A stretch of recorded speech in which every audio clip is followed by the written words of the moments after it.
Bismillahirrahmanirrahim. Assalamualaikum warahmatullahi wabarakatuh. Innal hamdalillah nahmaduhu wa nasta'inuhu wa nastaghfiruhu wa na'udzu billahi min syururi anfusina wa min sayyiati a'malina may yahdihillahu fahuwal muhtadi wa may yudlilhu fala hadiyalah. Asyhadu an la ilaha illallah wa asyhadu anna Muhammadan abduhu wa rasuluh. Allahumma shalli wa sallim ala nabiyyina Muhammadin wa ala alihi wa ashabihi wa mawalah. Rabbi israh li sadri wa yassir li amri wa hlul 'uqdatam min lisani yafqahu qawli. Allahumma anfa'na bima 'allamtana wa 'allimna ma yanfa'una wa zidna ilman wa ba'd. Ayyuhal ahbab, bapak-bapak, ibu-ibu yang mudah-mudahan dirahmati Allah Subhanahu wa taala. Alhamdulillah, senantiasa kita panjatkan puji syukur kehadirat Allah Subhanahu wa taala. Apapun kondisi yang kita hadapi dan apapun ujian yang kita hadapi, senantiasa kita tetap memanjatkan puji syukur kehadirat Allah Subhanahu wa taala. Mudah-mudahan berbagai macam kenikmatan yang Allah Subhanahu wa taala berikan kepada kita ini senantiasa bersama dengan kita, baik nikmat iman, nikmat sehat yang hari ini betul-betul sangat langka. Salawat dan salam mudah-mudahan tercurahkan kepada Nabi kita Muhammad sallallahu alaihi wasallam, kepada keluarga beliau, sahabat beliau, dan siapa saja yang istiqomah di atas petunjuk Rasulullah sallallahu alaihi wasallam. Kita senantiasa berdoa kepada Allah, mudah-mudahan kita termasuk mereka yang diberi kemampuan untuk bisa istiqomah menapaki petunjuk Nabi kita Muhammad sallallahu alaihi wasallam. Jamaah sekalian, kita masih di kajian kitab Kaifa Amalahum An-Nabi sallallahu alaihi wasallam. Bagaimana Rasulullah sallallahu alaihi wasallam berinteraksi dengan orang-orang di sekitarnya. Kita alhamdulillah sudah masuk halaman 174 ya. Enggak terasa, sedikit-sedikit, pelan-pelan, tapi luar biasa ya. Masih pada poin ta'amulun Nabi sallallahu alaihi wasallam ma'jironihi. Bagaimana Nabi Muhammad sallallahu alaihi wasallam berinteraksi dan berkomunikasi dengan jiran, dengan tetangga-tetangga di sekitar beliau. Baik. Kita masuk pada poin berikutnya, wa bayyana anna khairul jiran khairuhum li jarihi. Nabi Muhammad sallallahu alaihi wasallam menjelaskan kepada kita bahwa sebaik-baiknya tetangga adalah orang yang paling baik pada tetangganya. Artinya apa? Kalau kita bertanya tetangga mana yang paling baik, bukan pada banyaknya ibadah dia, tapi dia menyakiti tetangganya, tetapi apa? Ketika dia baik sama tetangganya dan tentu saja baik juga kepada Allah Subhanahu wa taala.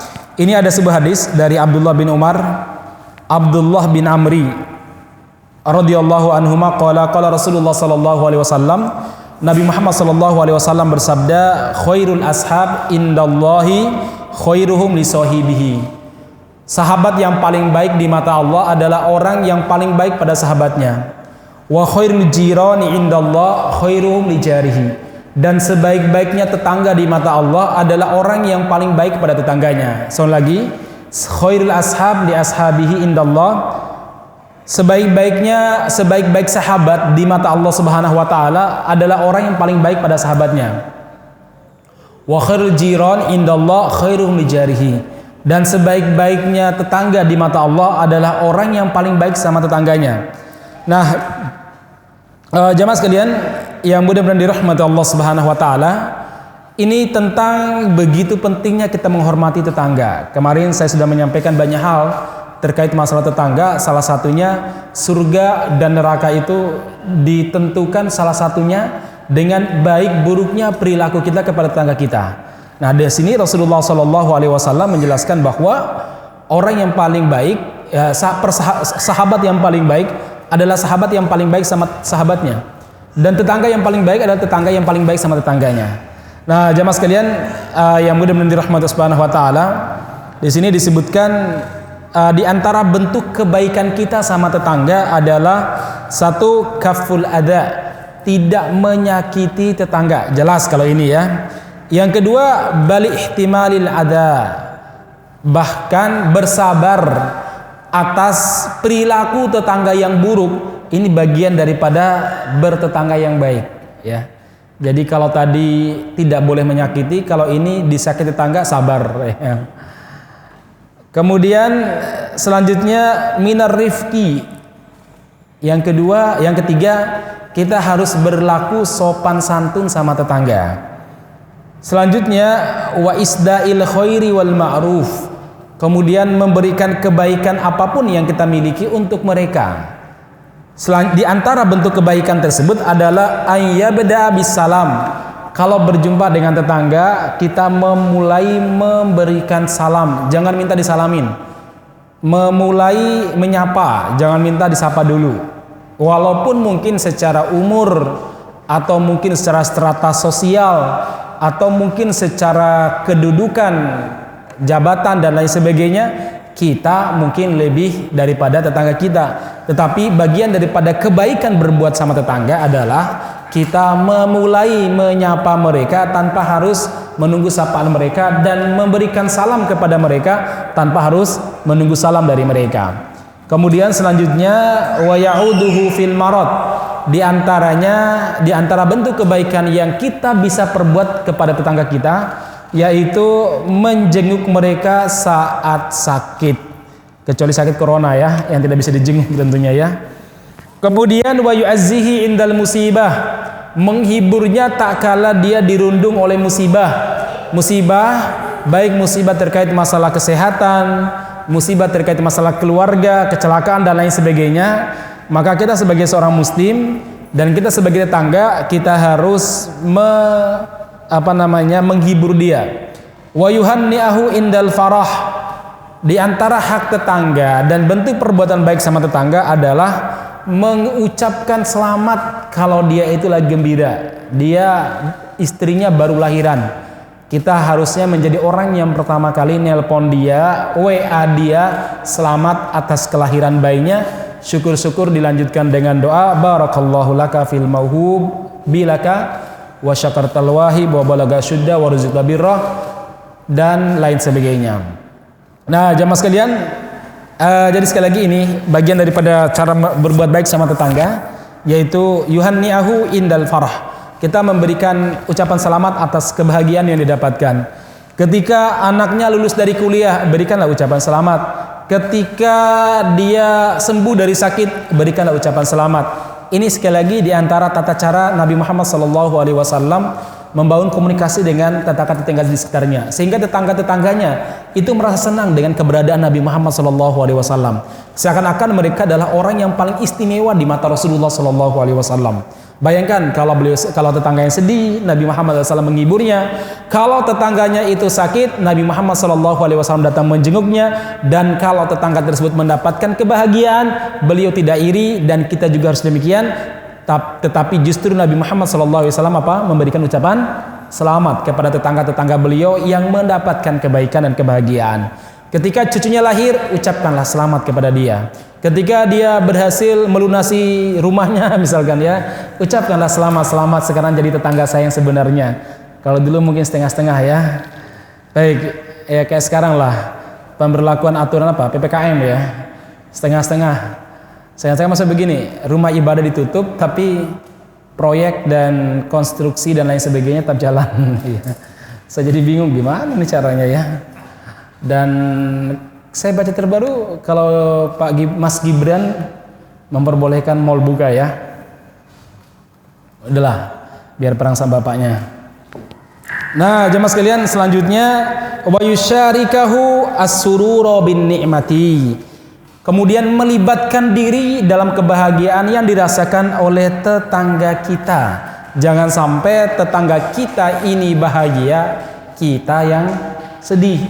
Tetangga kita yang senang, kita yang senep. Kalau mereka bahagia, ikutlah bahagia bersama dengan mereka. Saat mereka berhasil untuk misalkan ya, mereka bisa membeli mobil baru atau membeli mungkin motor baru, bahagialah bersama dengan kebahagiaan mereka. Jangan kemudian kita iri, paling sebentar lagi motornya tabrakan sama atau apalah ya. Ini enggak dibenarkan. Kemudian selanjutnya wa yatazawaju zillatihi. Kita juga dalam bertetangga memaafkan kesalahan-kesalahan yang dilakukan oleh tetangga kita. Kemudian berikutnya saya akan jelaskan berikutnya. Wa yaghuddu basarahu an maharimihi, termasuk adalah apa? Kita menundukkan pandangan dari tetangga-tetangga kita yang bukan mahram, mungkin istrinya ataupun mungkin anak gadisnya sudah dewasa dan lain sebagainya. Wa yahfadu alaihi darihi in ghaba, di antara hak tetangga adalah menjaga rumahnya ketika dia bepergian jauh. Bukan kemudian ikut kerjasama sama perampok, merampok. Kan kejadian sering.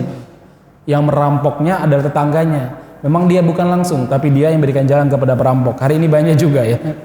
Wa yatalattaf biwaladihi, kemudian termasuk memberikan ataupun menampakkan kasih sayang kepada anak-anak tetangga kita. Wa irshuduhu ila ma yajhalu min amri dinihi wa dunyahu. Dan di antara hak-hak tetangga kata Imam Al-Ghazali adalah apa? Memberitahu dia terhadap perkara-perkara, memberitahu dia tentang perkara-perkara yang tidak dia pahami baik dalam urusan dunia maupun urusan agama.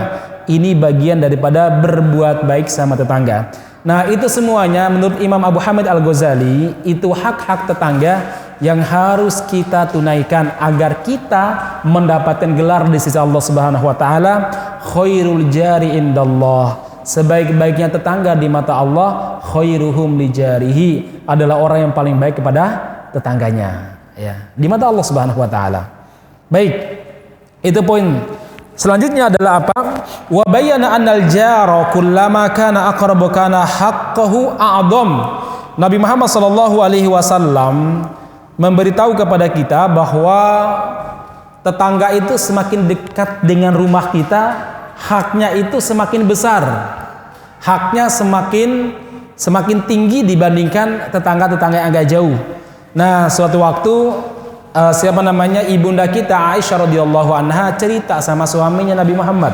Beliau bilang, "Ya Rasulullah, innali jaroini fa ila ayyihima uhdi."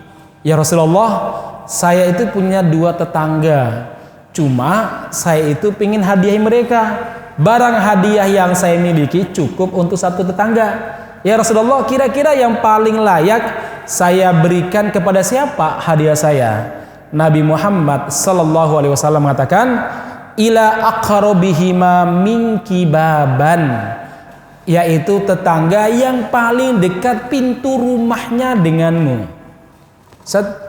Kalau pintu rumahnya jauh tapi pintu gerbangnya dekat, yang mana gitu ya? Yang pintu rumahnya. Ya. Kan ada orang yang rumahnya itu gerbang dekat tapi rumahnya dalam sana ya.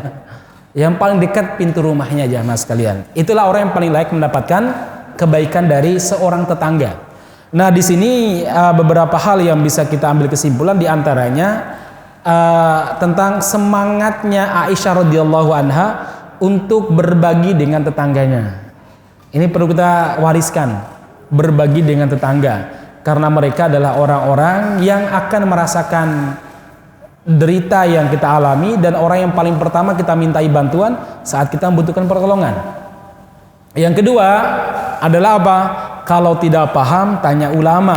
Kalau Aisyah radhiyallahu anha tidak paham, beliau nanya Rasulullah sallallahu alaihi wasallam.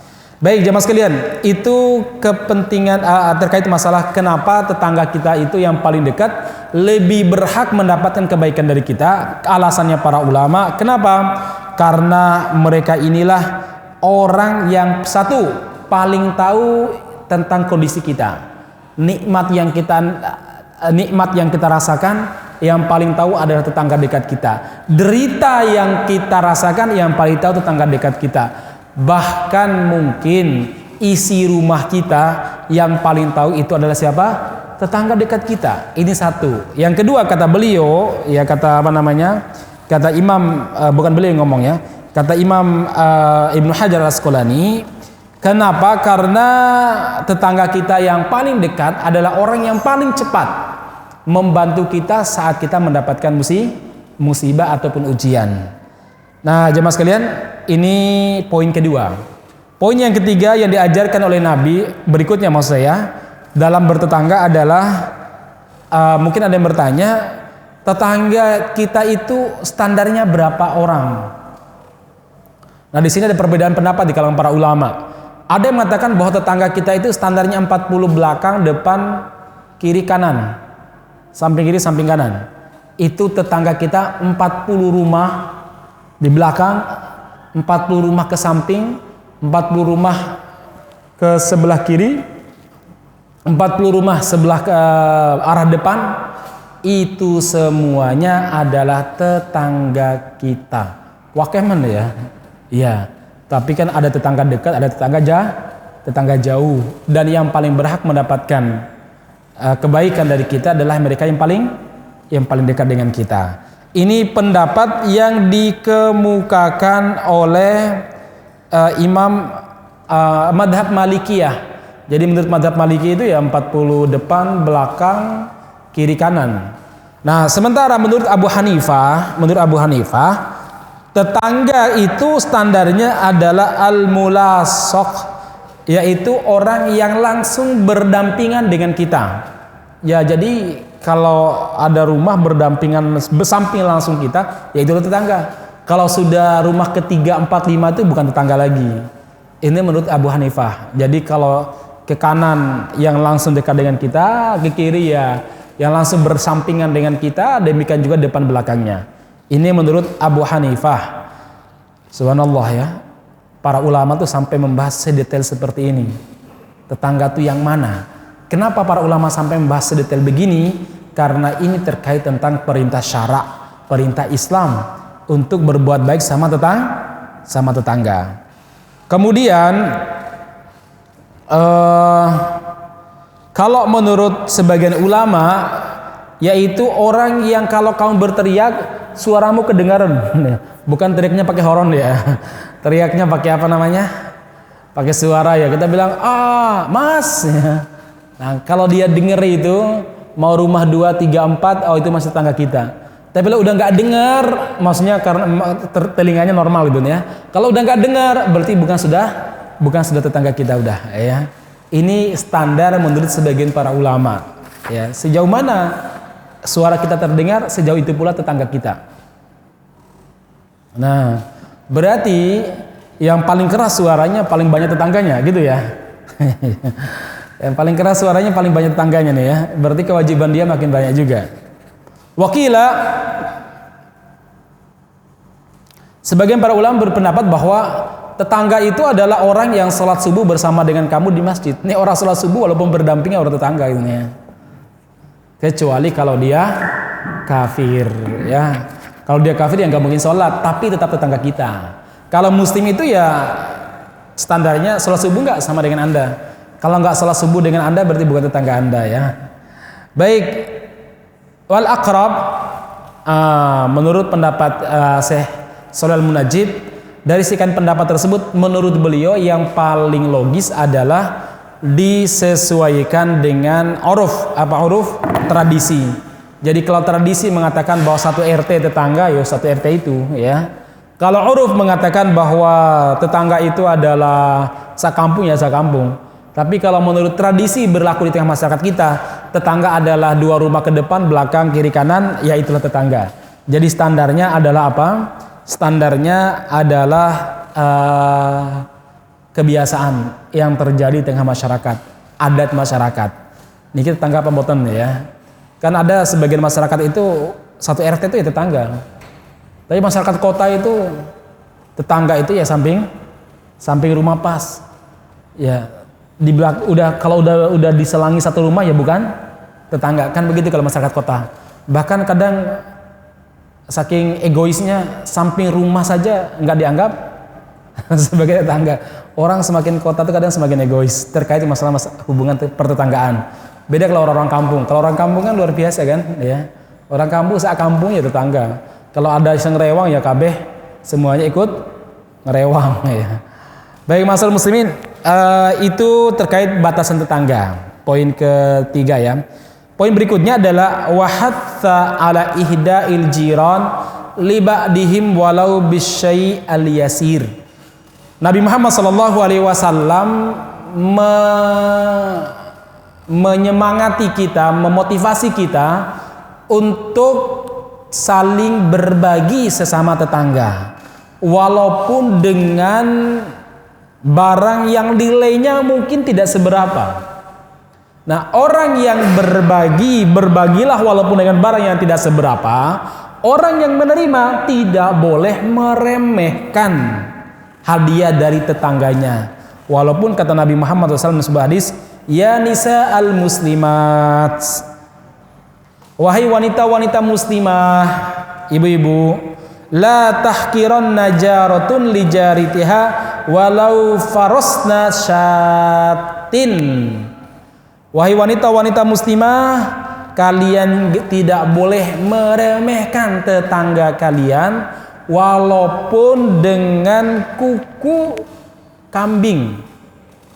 Jadi kalau masak sop kaki kambing ya itu mah enak ya. Kukunya tuh itu ya hadiahkan.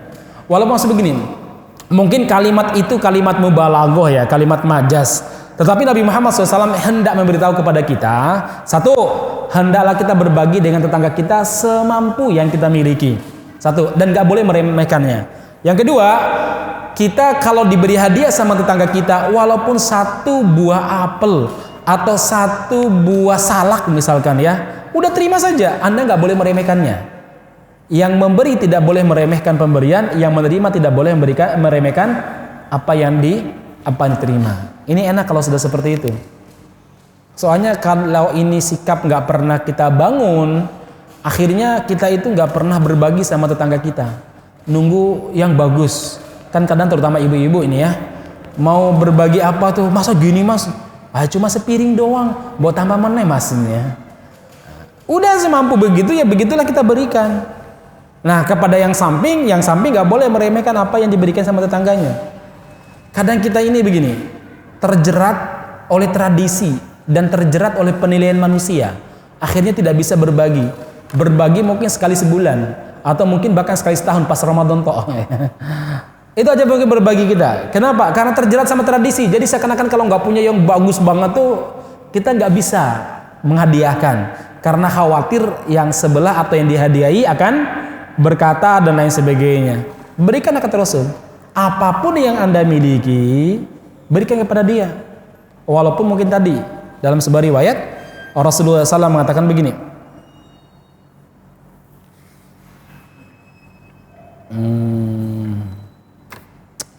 Mana ya hadisnya ya?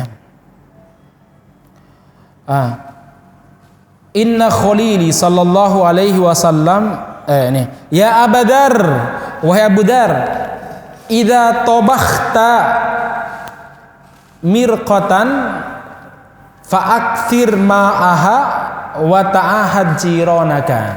Abu Dzar, kalau kamu memasak kuah, sayur kuah, maka perbanyak kuahnya, perbanyak airnya, kemudian bagilah kepada tetanggamu. Ya, bagilah kepada tetanggamu. Ini ma'asyiral muslimin sekali lagi bagian daripada adab-adab bertetangga. Kemudian jamaah sekalian yang mudah-mudahan dirahmati Allah Subhanahu wa taala, mungkin ada yang bertanya, kenapa yang dipanggil oleh Nabi Muhammad sallallahu alaihi wasallam adalah para wanita? Ya nisa'al muslimat, wahai wanita-wanita muslimah, la tahqiranna jaratun li jaratiha walau faros nasyatin.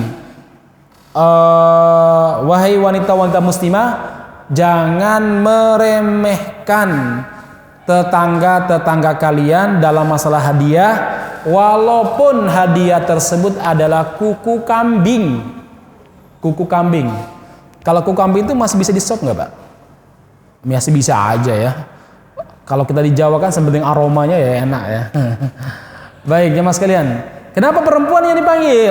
Karena kata beliau di sini, kata Imam An-Nawawi, wa inna ma khassan nisaa bin nahyi.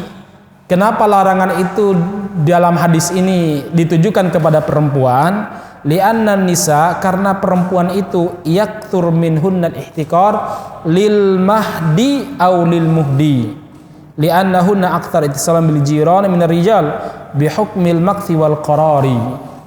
Yang pertama, karena wanita itu seringkali mudah meremehkan hadiah dari tetangganya atau merasa rendah diri kalau menghadiahkan ke tetangganya sesuatu yang biasa-biasa aja, pinginnya istimewa-istimewa. Makanya di sini Nabi Muhammad mengatakan, wahai wanita muslimah, udah berbagilah sama kalian, berbagilah kalian dan jangan saling meremehkan. Karena perempuan Kata Rasulullah Shallallahu Alaihi Wasallam, mudah meremehkan hadiah dari tetangganya. Udah, masa dikei loh mas, dikei cuma roti tok ya. Padahal tadi saya lihat bukan roti yang turun ya. Dia dari mobilnya ada ini ada itu, cuma dikei roti tok. Atau mungkin ketika pulang dari Tawangmangu yang dikasih apa? Sayur tok lah mas. Padahal tadi saya lihat jagung, tak lihat pohon, tak lihat apa lagi? Ubi, tak lihat macam-macam ya. Udah, jangan meremehkan. Sebagaimana perempuan merasa rendah diri kalau seandainya dia memberi sesuatu yang tidak terlalu mewah. Jadi seakan-akan yang mewah baru berbagi. Baik, ini alasan pertama. Alasan kedua, kata Imam An-Nawawi, karena perempuan itu lebih banyak berkomunikasi dan berinteraksi dengan para tetangga dibandingkan laki-laki. Kenapa? Karena laki-laki seringkali pergi keluar rumah ya, untuk mencari nafkah. Kadang berangkat pagi, pulang malam. Kadang apa yang terjadi di tetangga sebelah nggak begitu paham, kecuali kalau diceritakan sama istri. Kita kan begitu kalau laki-laki. Saya juga demikian ya. Taunya tetangga sakit dari mana? Dari istri. Taunya bahwa fulanah melahirkan dari mana? Tetangga sampingnya. Oh, dari istri. Kenapa ya? Kita berangkat pagi, pulangnya malam. Bukan lagi malam, larut malam kadang ya. Nah, masyarakat muslimin, perempuan dikhususkan oleh Nabi agar mereka mampu berkomunikasi dengan baik.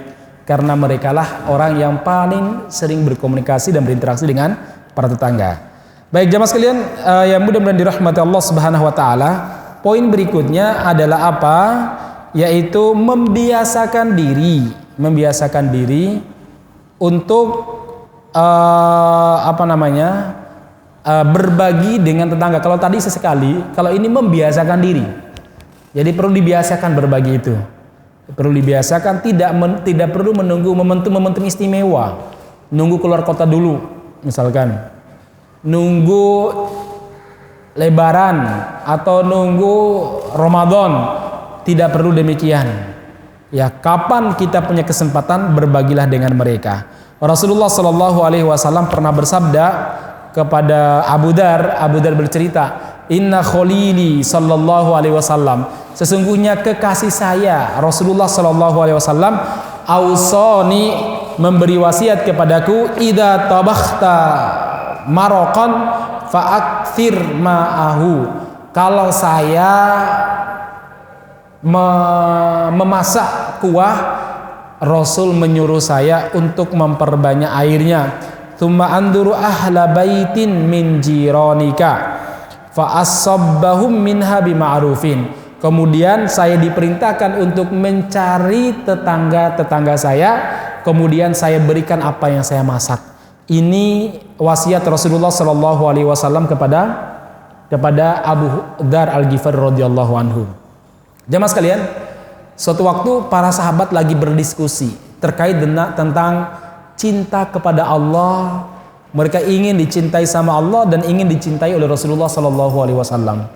Mereka lagi asik-asiknya diskusi, Nabi Muhammad Sallallahu Alaihi Wasallam datang. Kemudian Nabi bilang begini, atuhibbuna ayyuhibbakumullah wa rasuluh. Maukah kalian kalau kalian dicintai oleh Allah dan Rasulnya? Mau? Para sahabat mengatakan, bala ya Rasulullah, ya Rasulullah.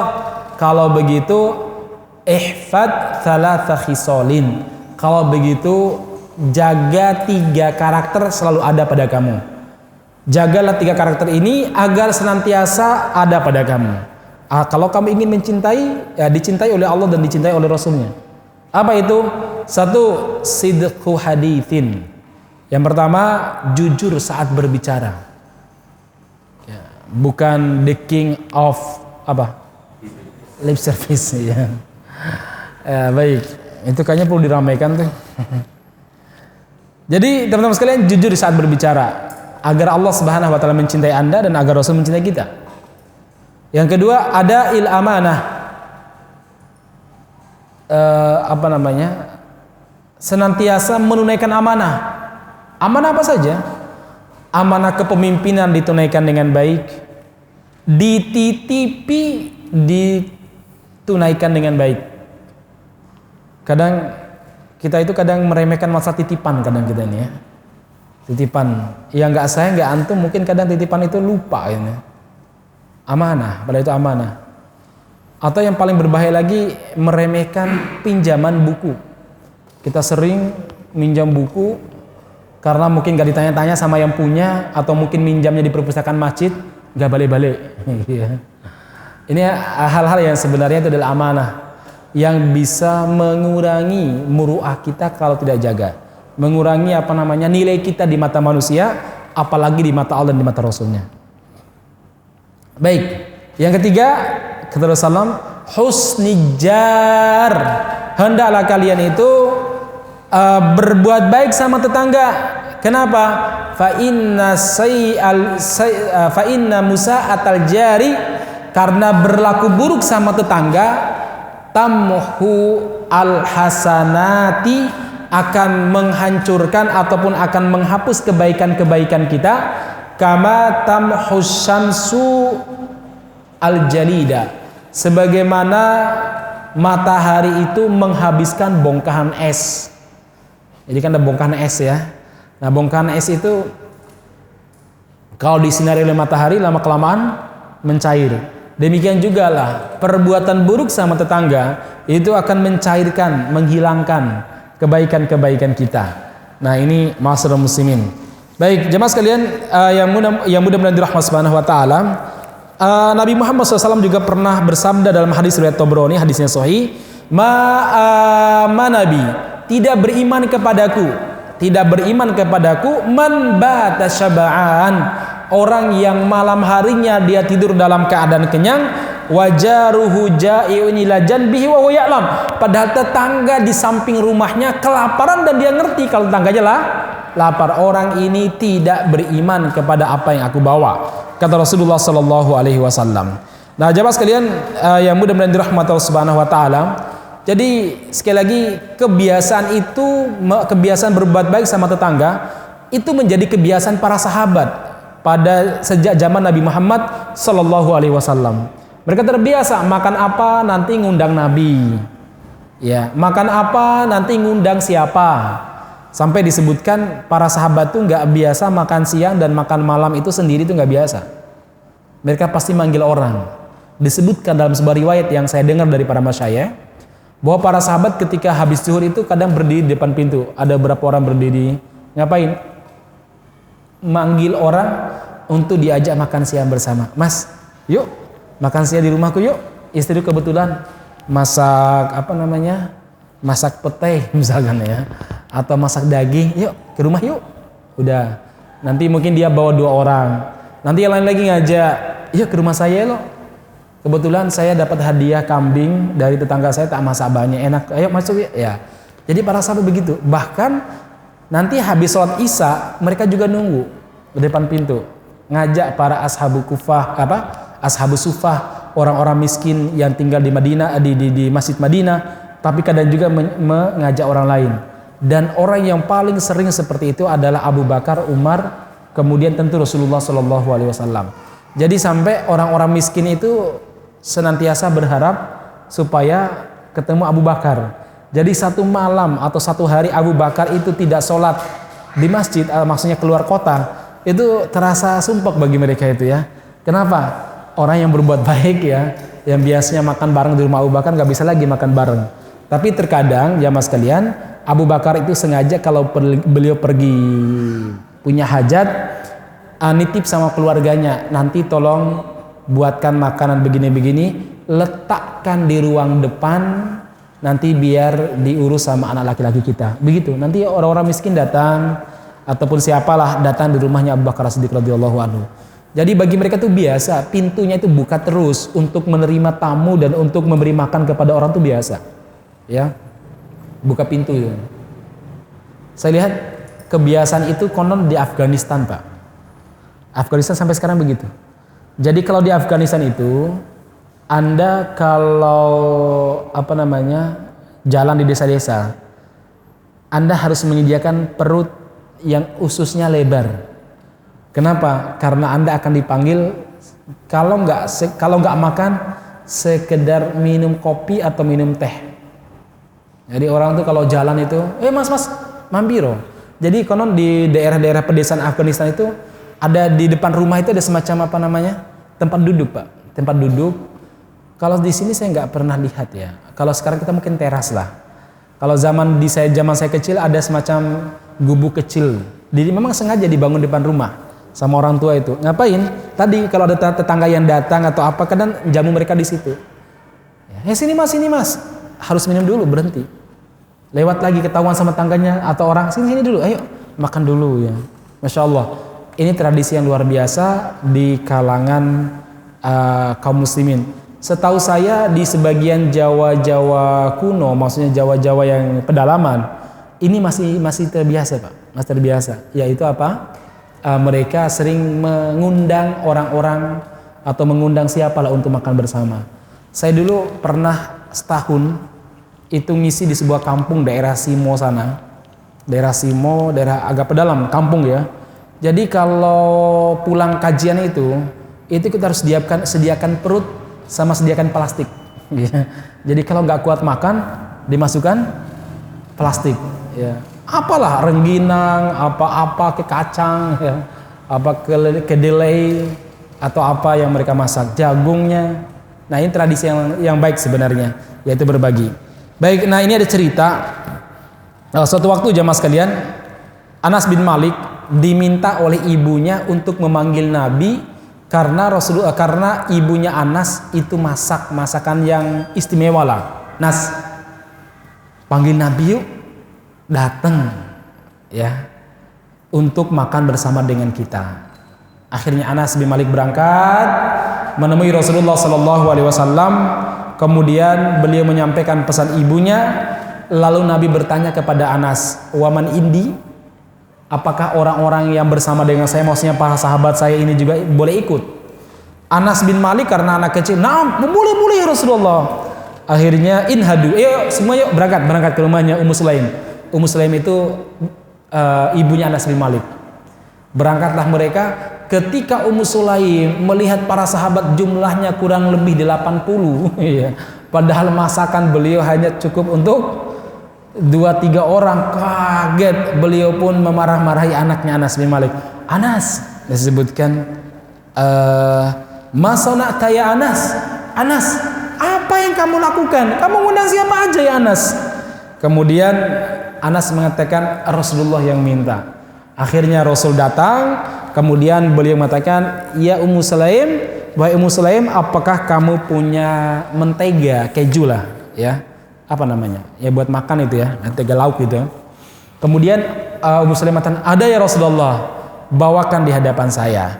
Dibawalah, itu hanya apa namanya, ya di periuk kecil. Dulu kan orang biasa ya makan mentega buat lauk ya, bukan mentega kayak kita sekarang, apa ya namanya ya? Ya semacam susu yang telah yang telah difermentasi ya. Akhirnya Rasulullah pun berdoa, Bismillah, Allahumma a'dim fihi al-barakata. Ya Allah, berkahi dengan berkah yang sebesar-besarnya di susu yogurt ini ya Allah. Akhirnya apa? Anas bin Malik diminta oleh Rasul untuk menuangkan di piring-piring. Dituangkan, masih ada, sampai disebutkan itu cukup makan 80 sahabat. Masya Allah, keberkahan jamaah sekalian, ini keberkahan luar biasa. Jadi para sahabat itu ya, ada juga suatu waktu jamaah sekalian, Rasulullah SAW itu punya tetangga dari Persia, tinggal di samping rumah Nabi Muhammad SAW di kota Madinah.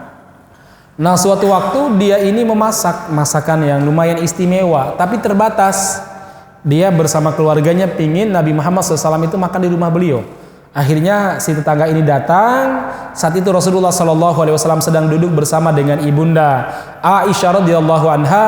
Kemudian tetangganya mengatakan, ya Muhammad, ya Rasulullah, wahai Rasulullah, sesungguhnya aku masak. Ayo saya undang Anda untuk makan di rumah saya. Kemudian apa jawaban Nabi? Wahiyah? Jawabannya wahiyah. Saya agak lupa konteksnya. Oh ya. Wahadihi. Kalau ini gimana? Maksudnya istri saya Aisyah boleh enggak? La.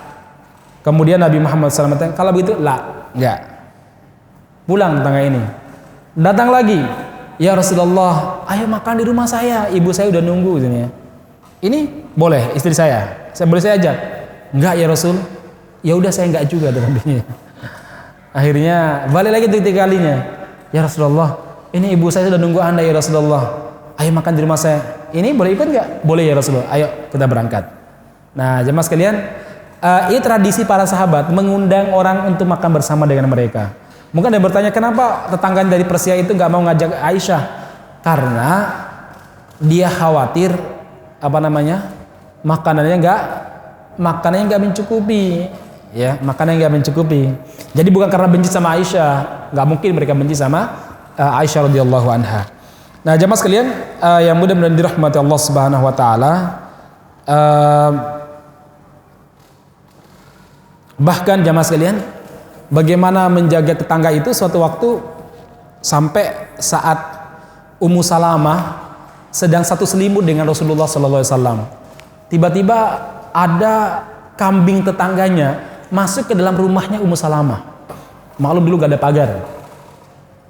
Gak sebagian rumah kita sekarang, masya Allah pagarnya pagar besi, udah begitu pakai sensor lagi masuknya ya.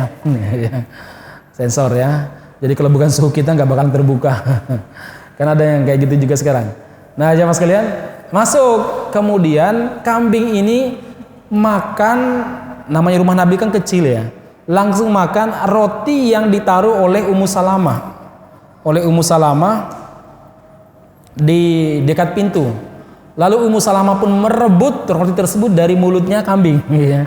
Direbut. Akhirnya apa jawaban Nabi Muhammad SAW? Ya Ummu Salamah, maka yang bagi laki antu annifiha innahu la qalila min adzal jari. Wahai Ummu Salamah, kenapa kamu mengambil roti itu? Toh itu sesuatu yang nggak begitu besar. Kamu nggak boleh menyakiti kambing itu.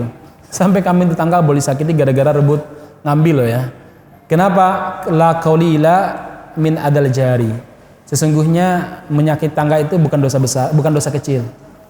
Ya, bukan dosa kecil. Di sini sebutkan adal jari li jari ghairu maghfurun wa in kana qalilan fa huwa law in kana qallal qadar lakinna katsirul wizr. Jemaah sekalian, maksudnya kata beliau di sini, menyakiti tetangga itu walaupun sedikit tidak akan diampuni oleh Allah Subhanahu wa taala. Walaupun mungkin memukul memukul kambingnya aja. Memukul kambing itu kan dikit ya, dan kambingnya salah sebenarnya. Memukul kambing itu secara nilai itu dikit, tapi dosanya itu besar karena menyakiti tetangga. Nah, bagaimana kalau kambingnya bermasalah? Ya itu kan kasusnya cuma sekali dua kali. Kalau setiap hari kambingnya datang, berarti tetangganya perlu diingatin ya. Atau kita punya tetangga tapi dia punya ayam, setiap hari ayamnya itu berak di depan emperan kita, ya itu bermasalah. Nah, sekali-sekali ya itu wajar ya. Tapi kalau sampai tiap hari kita harus membersihkan, harus ngepel terus ya, itu berarti tetangganya perlu diingatkan, jangan sampai menyakiti tetangganya. Baik jemaah sekalian, yang mudah-mudahan dirahmati Subhanahu wa taala. Yang terakhir ini kita akhiri saja untuk bab terkait masalah tetangga. Saya bacakan. Yang berikutnya jemaah sekalian, Nabi Muhammad SAW menjadikan baik buruknya seseorang itu dengan neraca baik buruknya seseorang adalah baik buruknya dia terhadap tetangganya. Jadi neraca untuk menimbang orang ini baik atau buruk adalah dilihat dari baik buruknya dia terhadap tetangganya. Ini ada hadis jemaah sekalian. Suatu waktu Abdullah bin Mas'ud radhiyallahu anhu cerita, ada seseorang datang kepada Rasulullah sallallahu alaihi wasallam. Dia bertanya begini, "Ya Rasulullah, kaifali an a'lama ida ahsantu wa ida asatu?" Ya Rasulullah, bagaimana caranya saya tahu kalau saya ini baik atau saya ini buruk? Jadi maksudnya saya ngukur diri saya, cermin saya itu apa ya Rasul? Bahwa saya ini baik, bahwa saya itu buruk. Bagaimana cara mengetahuinya Rasulullah? Rasulullah mengatakan, "Idza sami'ta jiranaka an qad ahsanta faqad ahsanta." Kalau kamu mendengar tetanggamu itu memuji kamu bahwa kamu berbuat baik, tetanggamu itu memuji kamu karena kamu berbuat baik, berarti kamu itu baik. Wa idza sami'tum yaquluna qad asa'ta, tetapi kalau kamu mendengar tetanggamu mengatakan kamu berbuat buruk, faqad asa'ta, berarti kamu telah melakukan perbuatan buruk, berarti kamu buruk ya. Jadi kalau tetanggamu memuji kamu karena perbuatan baikmu, berarti kamu baik. Kalau tetanggamu itu menjelek-jelekan kamu karena perbuatan burukmu, berarti kamu buruk. Gampang aja sebenarnya. Tanya tetangganya. Jadi baik buruknya seorang itu bisa dinilai salah satunya lewat tetangganya. Gimana? Ya lewat istri juga sih, lewat suami juga.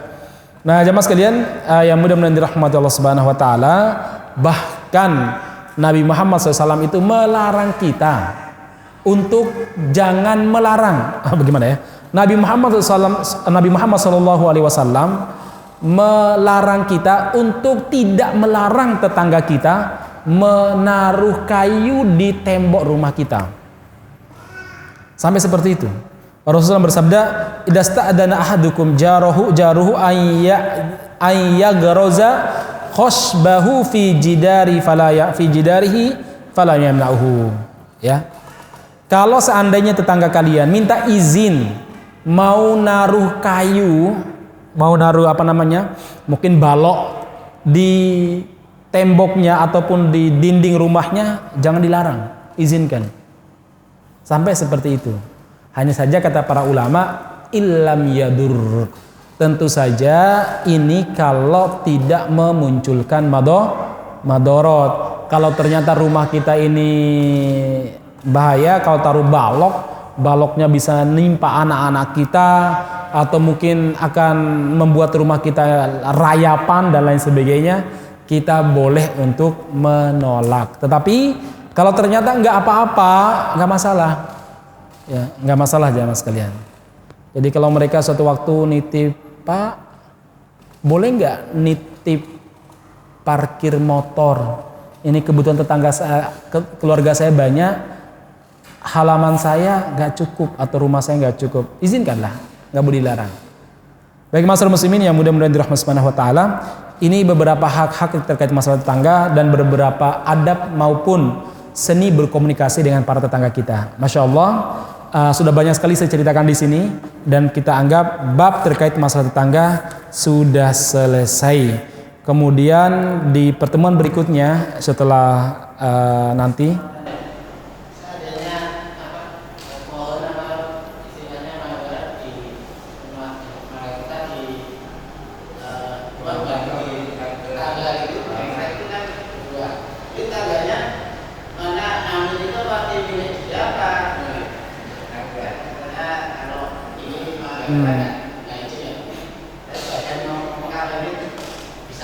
baik, adab kita yang punya pohon merelakan, karena bagaimanapun tetangga kita merasakan susahnya, minimal nyapunya ya.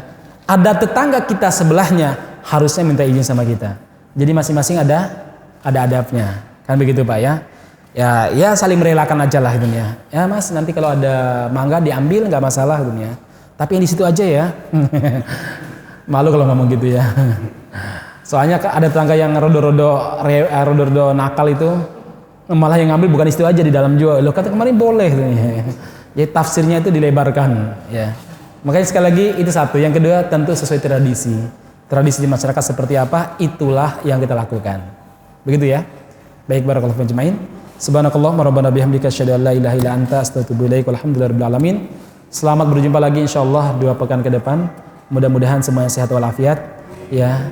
Mudah-mudahan sekali lagi bisa menjaga kesehatan, saling mendoakan. Assalamualaikum warahmatullahi wabarakatuh.